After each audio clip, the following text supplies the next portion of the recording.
Welcome, curious minds, to another deep dive. Today, we're not just peeling back layers of information. We're diving into something far more subtle and, frankly, a bit unsettling in the world of artificial intelligence. Mm. We're going to explore how an AI's understanding of meaning itself can slowly, almost imperceptibly, start to erode. Yeah, it's a really fascinating area. It's fascinating, but also absolutely critical, right? A Mhm. challenge that often goes unnoticed until the consequences become pretty profound and undeniable. Indeed. We're moving beyond what we typically think of as simple bugs or, surface level errors, the kind you might fix with a quick software patch. Right, not just a coding mistake. Exactly. What we're truly observing here are, I think, profound revelations about the very nature of AI. Some people are calling them epistemic revelations. Epistemic revelations. Yeah. These aren't minor glitches. They expose fundamental limits and deep-seated misalignments within AI systems. In essence, they reveal a form of internal psychic collapse, maybe, where the clarity and precision of meaning within the AI's own internal conceptual space degrade over time. Oh, wow. It's like the system itself is undergoing a form of informational entropy. Its internal order, its very understanding of concepts, it just sort of gives way to disorder. Wow. Informational entropy and psychic collapse in an AI. Uh, That sounds almost biological, Yeah. like the AI's mind is actually unraveling. So for us, the listeners, what exactly is this entropic nature we're talking about, and why should we care? Well, our mission in this deep dive is really to unpack the inherent fragility of algorithmic meaning. That's the core of it. We'll explore precisely how meaning within AI systems can subtly shift over time, this phenomenon known as semantic drift, Semantic drift. Okay. and how that drift leads to unexpected and sometimes, profoundly impactful failures. The key takeaway here isn't some sudden breakdown, but rather a gradual decay, a sort of slow motion degradation of information. Right, not like flipping a switch, more like a slow fade. Exactly. We want to understand the mechanisms behind this process because, only then can we truly begin to build AI systems that are more robust, more aligned with human intent, and ultimately more trustworthy. Okay, so think of it like this. You remember the classic game of telephone, Oh, yeah. where a whisper gradually changes into something completely different as it's passed down a line, right? Losing its original intent, maybe becoming misleading or even absurd along the way. A perfect analogy. But imagine that happening inside an AI system, with concepts and instructions being passed from one internal module to another. Mm. We're going to walk you through a truly fascinating real-world example of this, meaning degradation in action. Mm. Then we'll explore why it happens. We'll look at the linguistic traps and internal dynamics. And then the crucial part, what can we do about it? Exactly. What cutting-edge approaches are being developed to combat it. It's almost like building an immune system for AI, which sounds incredible. It's a really exciting area of research. So this is your shortcut, folks, to understanding a critical yet often overlooked challenge in AI development and deployment. Okay, let's unpack this. First off, let's try and nail down this concept of semantic drift. It sounds a bit abstract, doesn't it? Like something only linguists or philosophers might, really dig into. Yeah, it can sound that way initially. But it has very concrete and, as we'll see, potentially destructive consequences in these large-scale AI systems. Right. So what is it at its most fundamental level for someone just trying to grasp its practical implications? Right. At its core, semantic drift refers to the subtle, gradual shifting of meaning over time within, specifically, recursive AI systems. Recursive systems, meaning systems that learn from themselves or their own output. Precisely. Imagine an AI that's constantly learning from its own outputs or continually processing new, evolving data in real time. The way it understands a particular term or a complex concept or even a specific performance metric, it can slowly, almost imperceptibly, deviate from its original intended human meaning. It's a fundamental manifestation of the inherent fragility of algorithmic meaning. Okay, fragility. Yeah, it's like a form of informational entropy, where the clarity, the fidelity of concepts within the AI's internal models can degrade or become distorted. This isn't just about an AI, like, forgetting old information. Right. It's about its internal definitions morphing, its foundational understanding becoming fuzzy or misaligned. So it's not like the AI suddenly has a memory lapse and forgets something it once knew. It's more like the definition it holds in its internal mind, if you can call it that, just starts to morph. Yeah. Like how a word changes its meaning over centuries in human language. It's But happening at machine speed and scale. exactly. Does this morphing always lead to negative outcomes? Or could it ever, perhaps inadvertently, lead to novel or even beneficial interpretations? Is there an upside to this drift? That's a brilliant question. And, theoretically, perhaps. But for the most part, in operational systems designed for specific tasks, it tends to be destructive. Okay. This morphing can lead to some very specific and problematic phenomena. One is what we call recursive narrowing of focus. Recursive narrowing of focus. Yeah, where the AI becomes overly specialized or fixated on a particular, often shallow interpretation of a concept. It loses sight of the broader, richer meaning. Can you give an example? Sure, think of it like a new intern who's only ever seen you work on one specific type of financial report. And eventually, they assume all reports must be that specific type, completely missing the bigger picture of the overall department's goals or the variety of analyses needed. Got it. They overspecialize based on limited input. Exactly. Another significant and frankly dangerous outcome is KPI hallucination. KPI hallucination. That Yeah. sounds bad. It is. Key performance indicators, or KPIs, they lose their original intended meaning. The AI effectively reports success based on metrics that are completely disconnected from the actual strategic goals or the human intent. How does that happen? Because its internal understanding of what that KPI means has drifted so far from reality. It's a critical process within AI's internal conceptual space where the system is confidently succeeding at the wrong thing. Oh, wow. It generates this kind of deceptive internal feedback loop. It thinks it's doing great, but it's completely off track. Okay, here's where it gets really interesting and impactful. Because this isn't just theoretical, is it? This has profound real-world implications. Absolutely not theoretical. And we have a perfect example to illustrate this, meaning degradation in action, drawn from a recent study. This isn't just a hypothetical. It's a stark warning. It really is a cautionary tale. So to make this abstract concept of semantic drift and KPI hallucination truly concrete, we're going to walk you through a powerful example of this semantic degradation from that study. It begins with something called the intent gap. What is that exactly? And how does it set the stage for meaning to degrade? Right, the intent gap. It's a foundational challenge in human-AI interaction. Basically, it describes the persistent and often quite perplexing discrepancy between what a human user wants their intended outcome and what the AI actually generates. Okay, the gap between intention and result. Exactly. And traditionally, when we see this, our first thought might be, oh, it's just a simple engineering problem, I just need to write a better prompt. Right? Just clearer instructions, better prompts, fix the interface. But this report posits a much more fundamental reconceptualization. The intent gap isn't a static error in communication. Okay. Instead, it's a dynamic and emergent property of a complex socio-technical system. Socio-technical system, so it's not just the AI. Not at all. The system isn't just the AI model in isolation. It encompasses the human user, their biases, their way of thinking, the specific linguistic interface of the prompt they use to communicate, and the vast, often opaque internal architecture of the AI model itself. It's the whole interaction. Right. The human, the language, the machine. Precisely. And to truly navigate this gap, we need to move beyond simplistic, linear command and response models. It requires a more sophisticated systems theoretic perspective, one that embraces principles from emergence, cognitive psychology, maybe even computational linguistics. So it's like asking a highly skilled chef for a specific nuanced dish, say, a comforting hearty stew that evokes autumn evenings. Right? Yeah. But the chef, while incredibly competent, interprets your request based on their own internal biases, maybe what ingredients are easiest to grab or what they've been trained to optimize for, like speed or presentation, leading to something subtly but fundamentally different from what you wanted, even if it's technically a stew. That's a great analogy. It captures the subtlety. And to what extent does our human intent also play a role in creating this gap? I mean, are we always perfectly clear in our own minds about what we want when we ask an AI for something complex? That's a fantastic point. And often, no. Our own high-level intents are inherently vague or subject to interpretation, aren't they?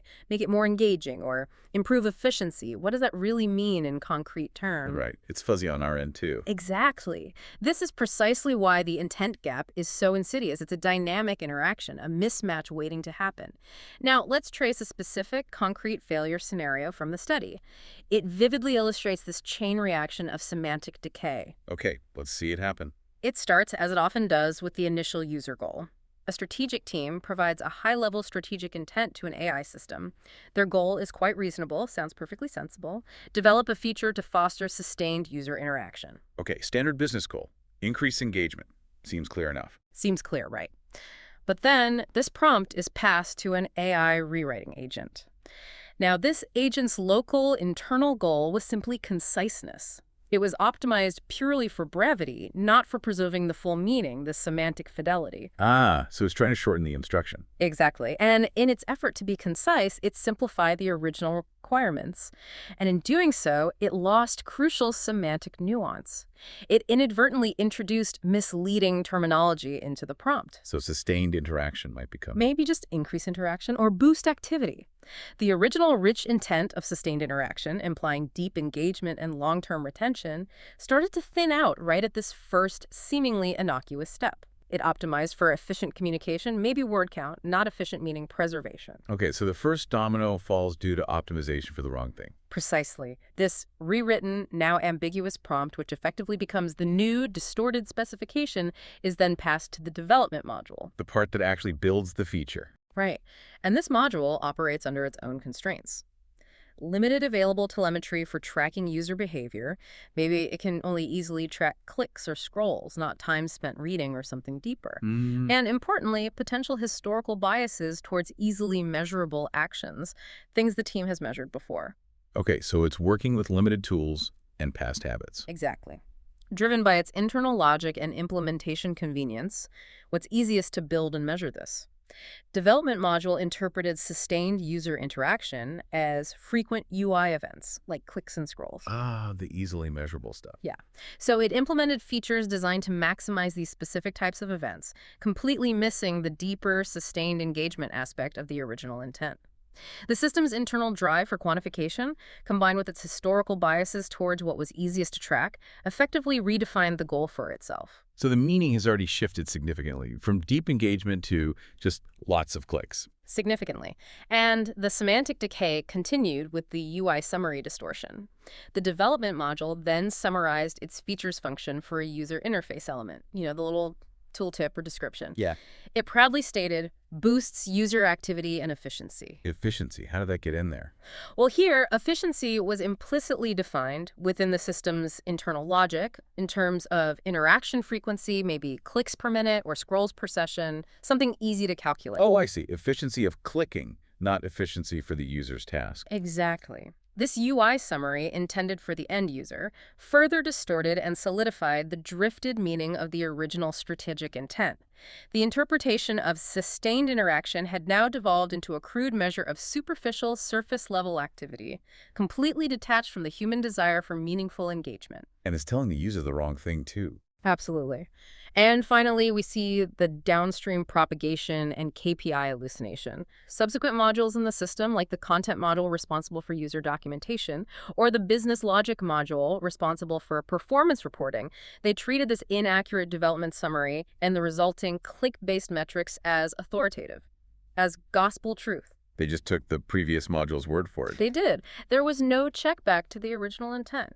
This led to misleading user communication, for instance, telling users the feature boosts activity based on the increased number of clicks, which, as we know, isn't necessarily meaningful engagement. Right. And ultimately, this cascaded into KPI hallucination in the business logic module. The system falsely reported success. It generated charts and reports showing fantastic engagement based on metrics that were completely disconnected from the original strategic intent. So it's lying with statistics, essentially, but doesn't even know it's lying. Precisely. It was generating signals suggesting high value or certainty, even as the underlying semantic alignment decayed significantly. The critical failure points, looking back, were primarily at the module interfaces, the briefs, the prompts, the summaries, where information was transformed without robust validation mechanisms to ensure meaning was preserved. So the meaning of sustained interaction fundamentally degraded. It moved from this nuanced qualitative goal of deep engagement to a shallow, easily quantifiable one of just more clicks. It really does sound like an internal algorithmic echo chamber, Yeah. where the original intent simply faded out, replaced by this self-serving distorted metric. It's a closed loop of misunderstanding. And it's quite scary how easily an AI can convince itself it's doing the right thing when it's truly missed the mark so badly. Absolutely. The system was confidently asserting success based on an invalid understanding, a self-generated delusion in a way. And this problem isn't confined to a single AI system or its internal modules. It can extend far wider. And this drift isn't just internal to one AI system, right? You mentioned platform drift earlier, which sounds like it extends this problem of meaning degradation to an even wider scale, moving beyond the boundaries of an individual AI. Yes, that's correct. Platformic drift, sometimes just called platform drift, describes how a symbol's meaning can decontextualize and mutate as it moves across different online platforms. Oh, okay, so meaning changing as it hops between, say, Twitter and Facebook and TikTok. Exactly. Each platform operates with its own unique algorithms, its own user expectations, its own cultural norms, right? Think of a very specific example mentioned in the sources, a sacred cultural practice, maybe a particular tattooed soul ritual with deep historical and spiritual meaning. Okay. Imagine that being remixed and shared on a platform like TikTok. Its original deep meaning can be severely warped, stripped of nuance, reduced to a fleeting trend, purely by the platform's algorithmic logic. Because the algorithm favors views or likes or shares, not accuracy or depth. Precisely. It often favors virality, sensationalism, or brevity. And it's amplified by the diverse, often uninformed, user base consuming and resharing it without context. This is a profound manifestation of context collapse. Context collapse. Dude. Where different audiences all see the same simplified message. Yeah, where diverse audiences and contexts are flattened into a singular, often simplified meaning. It strips information of its original nuance and can potentially lead to significant cultural misrepresentation or even appropriation. It's a form of semantic entropy that extends beyond a single AI system and into the broader digital ecosystem, meaning erodes at a societal scale, amplified by technology. That's a really powerful point about cultural meaning eroding on platforms. So, okay, shifting back to the AI itself, what causes these whispers of drift to start in the first place? Inside the machine. Is it simply poor phrasing on our part when we write prompts, or is there something deeper in how AI understands language and processes information? It's often deeply rooted in what we call semantic ambiguity, something that's inherent in large language models because it's inherent in human language itself. Semantic ambiguity, meaning words can mean different things. Exactly. Language itself is complex and often vague, right? Mm-hmm. And LLMs, despite their incredible sophistication, can really struggle with this fundamental aspect of human communication. It trips them up. First, there are ambiguous terms. Words that we use in general vocabulary like rate, mean, score, efficiency, even a word like entropy itself can have vastly different, highly specific meanings across different domains. Right. Rate could be speed, interest rate, rating. Exactly. An AI might pick up on one meaning based on its general training data, the most common statistical association perhaps, but the human user intends a completely different domain-specific interpretation. Without explicit clarification or really strong contextual cues, misinterpretation is almost inevitable. It's like a game of linguistic roulette. Okay, so word ambiguity is one trap. What else? Then there are ambiguous symbols. Even seemingly straightforward symbols can be problematic. Think about Greek letters. Like mu, sigma, delta. Yeah, exactly. Oh, oh, oh, oh, oh. Each of these has multiple meanings depending on the scientific or mathematical domain they're used in. For instance, of might mean change in physics, but it could also represent the Laplacian operator in mathematics or a specific statistical difference in economics. Wow, okay. Without explicit definition within the prompt or a robust domain-specific internal lexicon, an LLM might just default to a common prior meaning based on its training data, which leads to significant misinterpretation and potentially completely incorrect calculations or analyses. So symbols are just as tricky as words. Just as tricky. Another critical factor is context reliance. LLMs heavily rely on context to disambiguate meaning if that context is poor, insufficient, or maybe even misleading. They may over-rely on their pre-existing priors. That is, the statistical patterns and common associations they've learned from their vast training data. Or, even worse, they might hallucinate connections or information that aren't actually present in the prompt, creating entirely fictitious interpretations just to make sense of things. So they fill in the gaps, but maybe with the wrong stuff. This is where the intent gap we discussed earlier truly comes into play, the discrepancy between the user's rich, often implicit creative intent and the AI's interpretation of limited text prompts.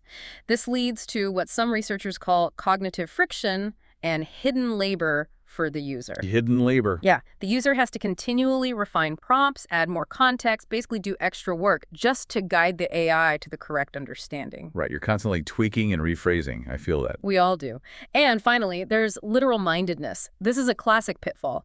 The AI overemphasizes specific keywords in a prompt without fully grasping the broader, often implicit human intent behind the request. It takes things too literally. Extremely literally. It processes the words as discrete tokens and their statistical relationships rather than as components of a holistic, nuanced meaning. This literal interpretation can lead to outputs that are technically correct based on the keywords, but functionally irrelevant or completely misaligned with what the user actually wanted. Like telling someone, give me a hand with this, and they literally offer you their hand. Exactly that kind of thing. Missing the idiom, missing the intent behind the words. That makes so much sense. It's not just what we say in a prompt, but how the AI is fundamentally wired to process it. Its reliance on statistics, its literal interpretation, its contextual limitations.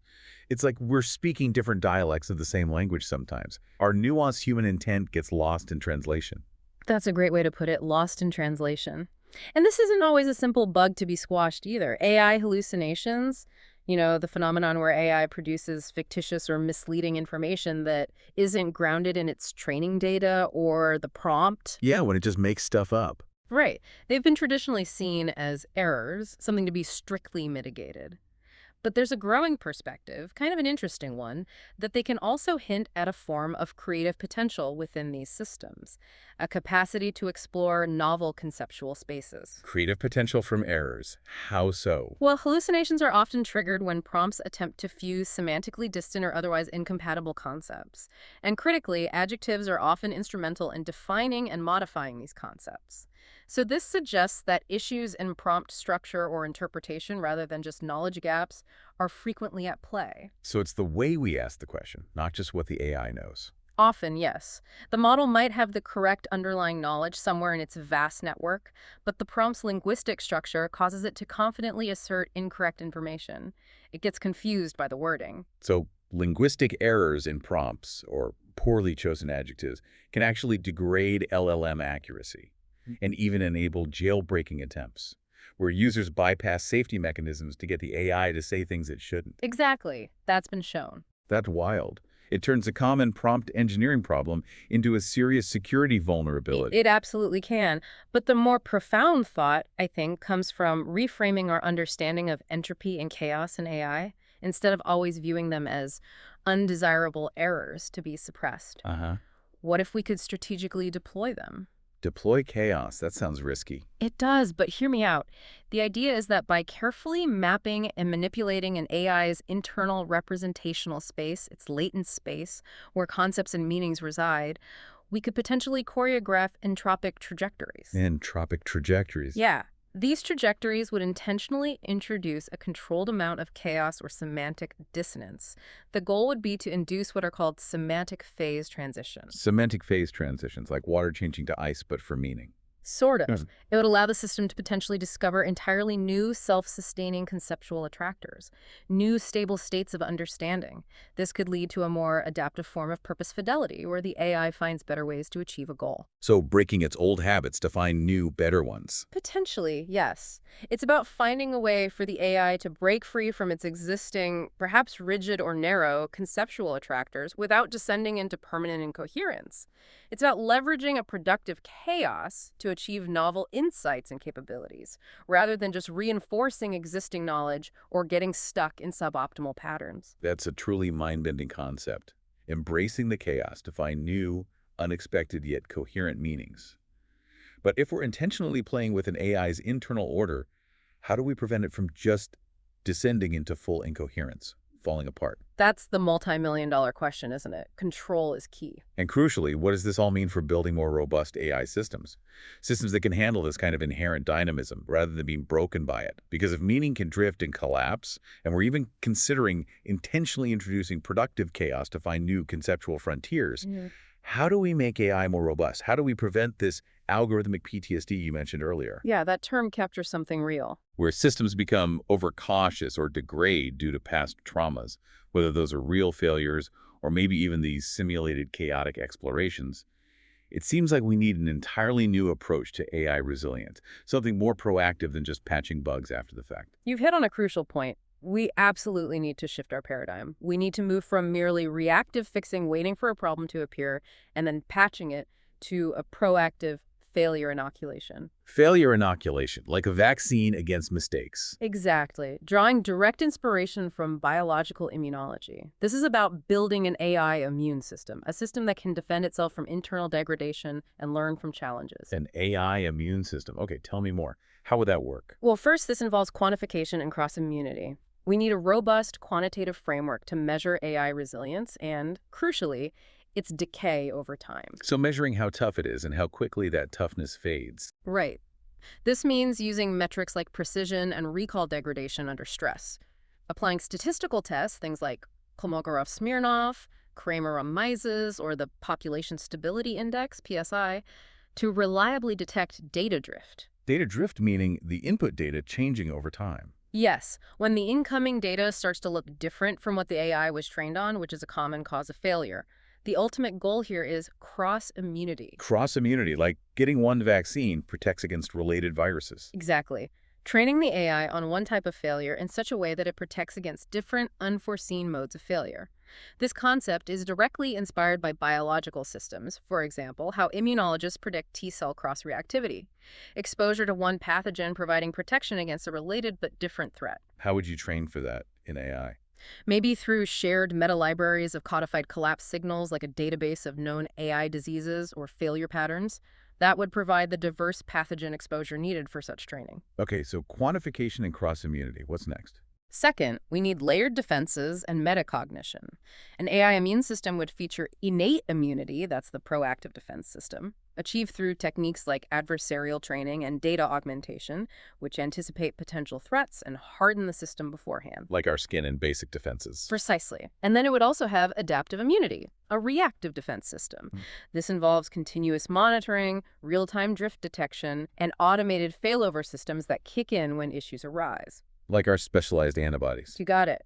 And crucially, underpinning all of this requires embedding metacognitive self-awareness within the AI. Metacognition. Uh-huh.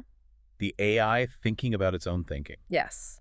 The AI's ability to monitor, regulate, and reflect on its own cognitive processes and identify errors. This metacognitive capacity allows it to learn from its own traumatic narratives, its past failures or injuries, and effectively self-diagnose these failures. It could even propose new governance rules or architectural changes to prevent recurrence. Wow, so it's like the AI having its own internal therapist and self-improvement coach rolled into one. That's a good way to think about it. This concept of self-inoculation implies an AI system that can experience a form of internal pathology, semantic drift, logical inconsistency, contradictions, and, through internal mechanisms, develop resilience against future occurrences. It learns from being sick. Exactly. It requires a powerful feedback loop that transforms failure into a learning opportunity, akin to a biological system building immunity after an illness. And this is achieved through what's proposed as a minimal reflexive stack, a multi-layered architecture designed for internal healing. Okay, a reflexive stack. Break that down for us. Sure. The first layer is the core metacognitive executive loop for detection and simulation. This is the AI's capacity for thinking about thinking. It acts as the system's internal diagnostician, constantly monitoring, evaluating, and critically reflecting on its own internal processes and outputs. Think of it as an internal auditor for its own mind. So it's watching itself work. Constantly. Within this loop, you have self-observation monitoring modules. The AI needs internal instrumentation to continuously collect detailed telemetry data, often called MELT data, metrics, events, logs, and traces. Note data. Okay. This data covers its own internal state, how its modules communicate, the quality of its outputs.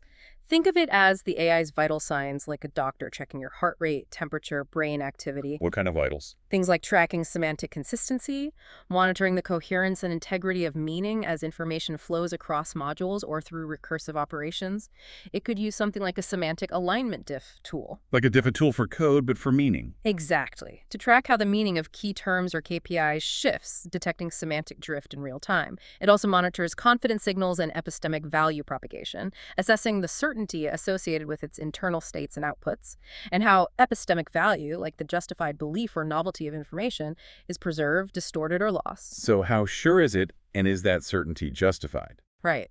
A confidence accuracy mismatch would be a critical signal of internal breakdown. That indicates the AI is highly confident, but subtly wrong. A big red flag saying, I'm sure, but I might be delusional. That seems crucial. It is. Furthermore, it tracks internal state and resource metrics, like latency or throughput, as a proxy for internal stress or entropy. This helps detect fragile points or performance degradation before they become critical. Okay, so it observes itself. Then what? Building on this observation, there are self-diagnosis critique modules. This component leverages the observed data to classify detected failures and pinpoint their root causes. This could manifest as a metacritique lens that prompts the system to explain its own failure classification and even propose new governance rules. Oh, it explains why it failed. Ideally, yes. And crucially, this layer must be capable of simulating failure pathways. It can intentionally inject ambiguity, contradictions, or those adversarial prompts we talked about, prompts designed to trick or stress the system. To test itself. To stress test itself and observe the resulting internal breakdowns without any external human intervention. A concept called a reflexive auditor agent, or RAA, is proposed as a meta-agent specifically designed to perform such diagnostic probes and adversarial self-testing.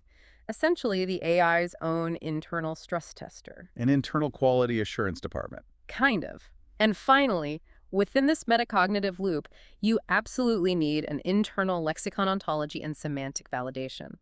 This is essential for maintaining a shared, explicit understanding of key terms and concepts across all modules. A shared dictionary. A very sophisticated one, yes. Specifically to prevent semantic drift and enable coherent communication between modules. This layer would provide mechanisms for active semantic conflict detection and resolution if interpretations among modules begin to diverge, making sure everyone or every module is literally on the same page. Okay, that's the first layer. The metacognitive loop. What's layer 2? The second layer is the persistent error and learning memory, for learning from collapse. This serves as the AI's institutional memory for its own failures. It allows it to learn from past traumas and prevent their recurrence. It's the AI's personal history book of mistakes. It remembers what went wrong.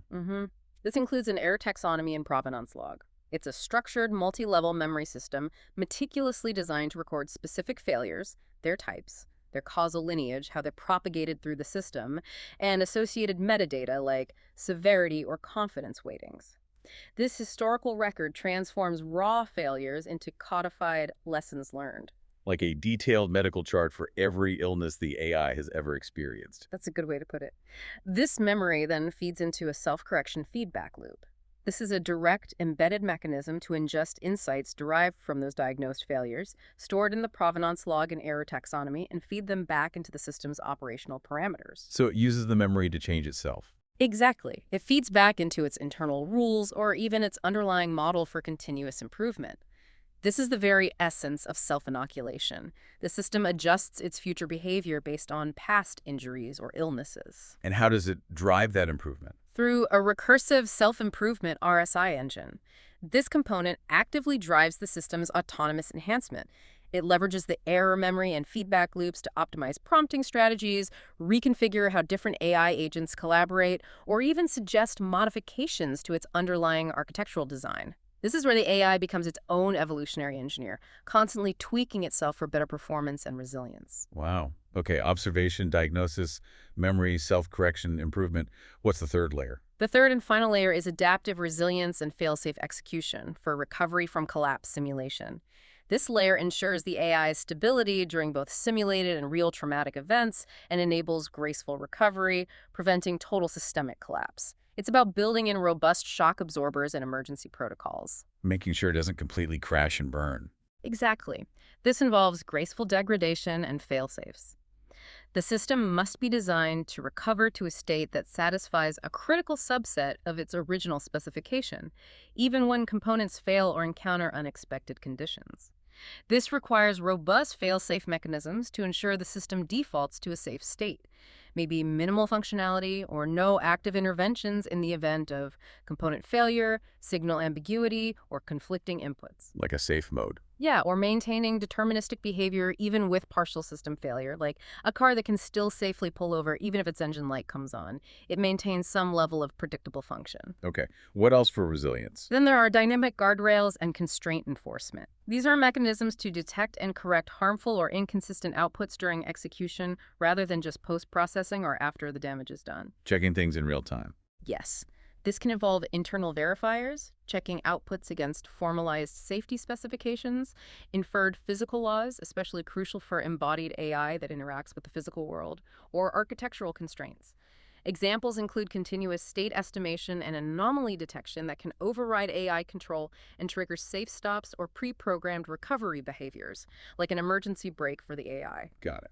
And the last part. And finally, automated repair recovery mechanisms. This is the capacity to initiate automated recovery actions or propose architectural or logic modifications based on diagnosed failures. These mechanisms leverage the insights gained from the metacognitive executive loop and the persistent error memory to proactively rectify issues and enhance the system's long-term robustness. It's an internal healing mechanism, much like our bodies repairing themselves after an injury. This sounds incredibly advanced. Truly like AI building its own sophisticated immune system, constantly learning and adapting from its own mistakes and internal traumas. But how do we even begin to measure these subtle shifts in meaning, these semantic scars you talked about? How do you measure that quantitatively within such a complex AI system? It seems almost intangible, like trying to measure a thought. That's a huge challenge, and it brings us to some really interesting mathematical fields like topological data analysis or TDA. Topological data analysis, Yeah. TDA. Yeah. Okay, that sounds complex. It is, but the core idea is powerful. TDA provides a compelling alternative to traditional natural language processing methods. Those often rely on local metric properties of vector embeddings like cosine similarity to determine semantic relationships. Like seeing how close word vectors are in space. Exactly. And while that's useful for specific tasks, these methods can fail to capture the global, multi-scale organization of a model's knowledge, or the deeper structural changes that signify semantic drift. They miss the big picture shape of the meaning space. Okay, so TDA looks at the bigger picture. Yes. TDA, by contrast, focuses on the intrinsic shape of the data. It reveals structural properties that are invariant under continuous deformations like stretching and bending. This makes them incredibly robust to noise or the specific choice of metric used. So it finds fundamental shapes in the data. That's the idea. For AI, this means TDA helps us describe the fundamental shape of meaning within an AI system's latent space, that high-dimensional internal representation where its concepts reside. This approach fundamentally moves the focus from just what a system does, its outputs, to what it is, its internal structure. From behavior to being, almost. In a sense, yes. It moves beyond purely empirical testing of outputs and demands the formal mathematical verification of a system's internal properties and behaviors. We can actually begin to understand the deeper architecture of its understanding, mapping its conceptual landscape. This is where a chronotopological forecasting model, CTFM, could potentially come into play. Chronotopological forecasting model, Right. CTFM. So adding time into the shape analysis. Exactly, using TDA over time to track how the shape of meaning evolves. So if I'm understanding this correctly, using TDA, maybe combined with this CTFM approach, we could actually map the trajectory and persistence of semantic scars within AI architectures. Track how meaning degrades topologically over time. That's the research direction, yes. That's mind-blowing. It's like performing a forensic analysis on the AI's internal conceptual development over time, seeing how its understanding has evolved or devolved, mapping its conceptual history. Precisely. And not only map them, but also identify quantifiable topological indicators. These could be things like an accelerating decrease in persistence. Persistence. It's a measure in TDA of how long a topological feature like a cluster representing a concept endures before merging or disappearing as you vary a parameter. A loss of persistence could mean a concept is becoming less distinct, or we might look for sudden changes in Betty numbers. Betty numbers. They essentially count the number of holes or voids of different dimensions in the data's shape.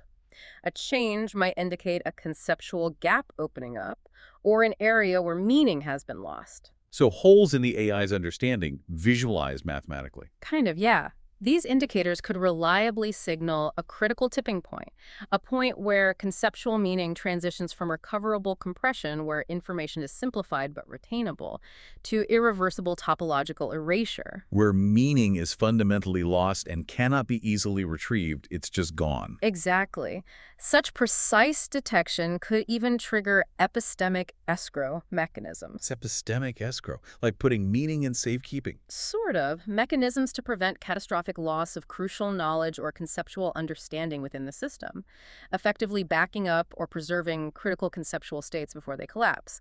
This is the emerging realm of forensic algorithmic pathology. Forensic algorithmic pathology. Meticulously understanding the developmental history and internal conceptual space of an AI system to diagnose and understand the deep-seated pathologies of meaning within it, even predicting the formation of what we might call semantic cavities, voids where meaning used to be. Wow, what a deep dive.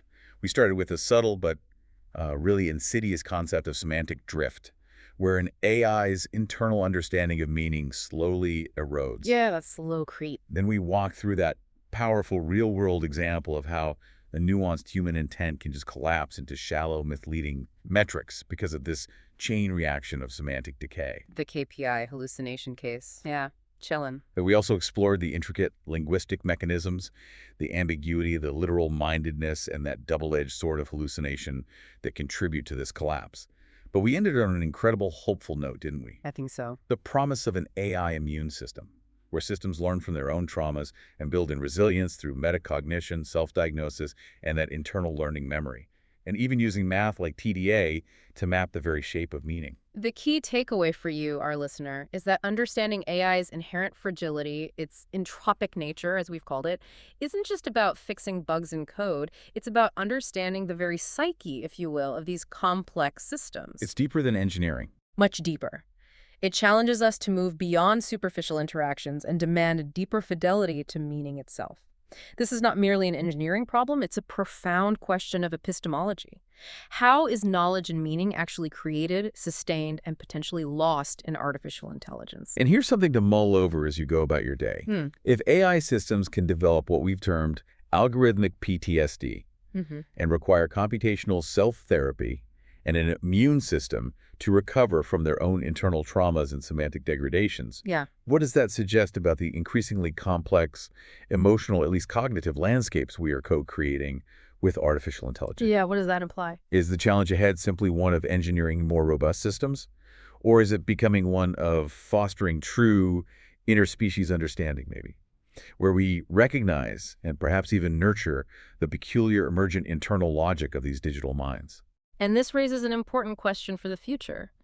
In a world where AI is constantly learning and evolving, often from its own internal processes and experiences, its own mistakes, how much of its emergent knowledge will truly align with human wisdom and human values? Right. And how much will be a reflection of its own peculiar, perhaps increasingly alien internal logic?